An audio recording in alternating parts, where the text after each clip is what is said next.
Ang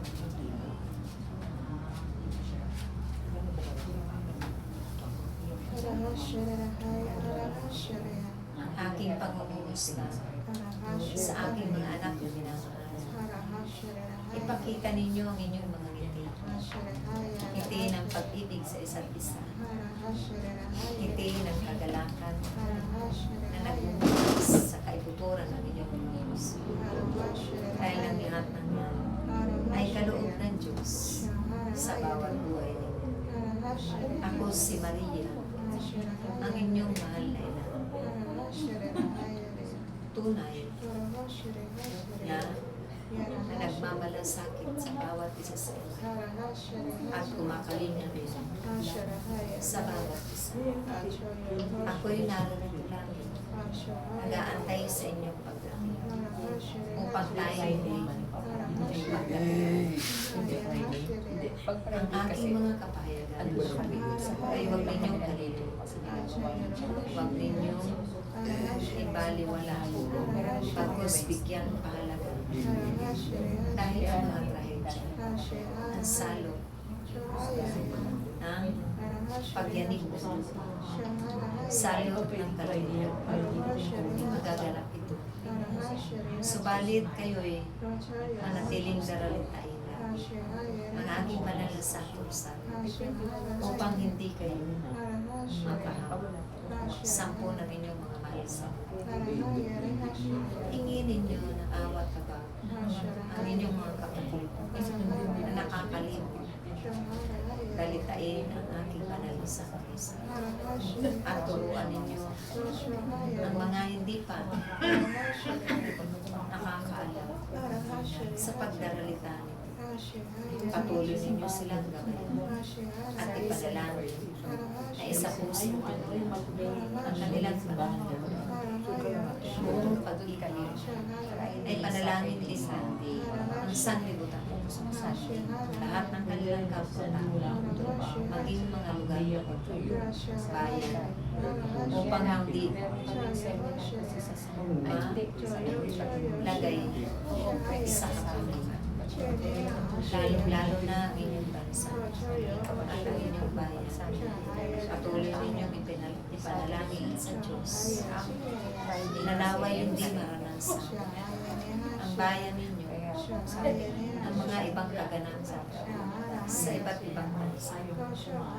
Ang mga kaguluhan nito o digmaan na nagaganap nawain matuldukan upang walang maraming magbuwis na buhay at iingatan ng Diyos ang inyong bansa.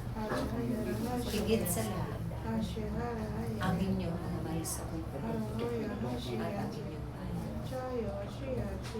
Dahil sa inyong pananalangin na may pagkakaisa,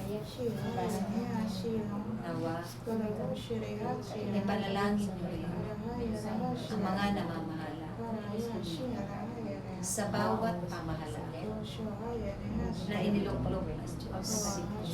Sila rin ay mabago.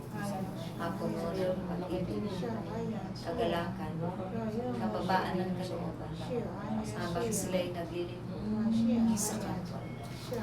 Ang maunawaan nila ang kahulugan at mapatawa nila ang mga nagkakasala kahit mumunti kasalanan ng kanilang patuto rin sila na tumulong o maging pumasaya sa mga nag-iibaws, sa mga wala nang makatutulong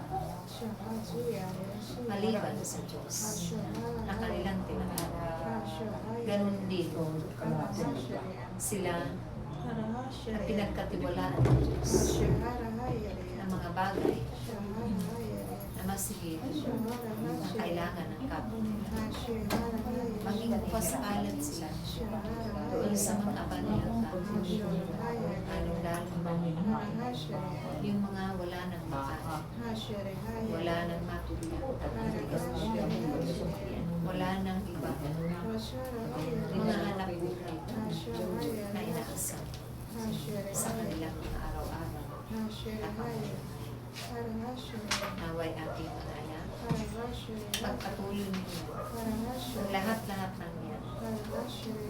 yan sa tungkulin ninyo. Subalit naririto ako, katuwang ninyo sa pananalangin. Ako'y naroroon sa harapan mo. Ang lahat ang iyan ay aking inilulungkot sa aking bugtungan at sa amang Diyos na makapangyarihan upang hindi ninyo danasin ang mga iba't ibang salot na pinahintulutan ng Diyos sa sanggol. Kaya magpatuloy kayo sa pananalangin. Higit sa ating banal na santusan. Dahil ito'y napakalaking tulong doon sa mga nagkakaroon ng kaguluhan bansa. Naway, huwag kayong manhinawa. Lagi kayong magkaisa. Magtulungan. At laging pananalangin sa lahat ng nakatakot sa sanli. Itinakdaman ng Diyos na makapangyarihan sa atin ang mga bagay na iyan.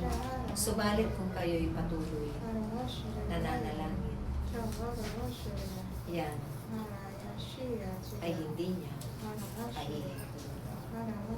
Maraming salamat aking mahal sa inyong pagkipagtipan sa amin.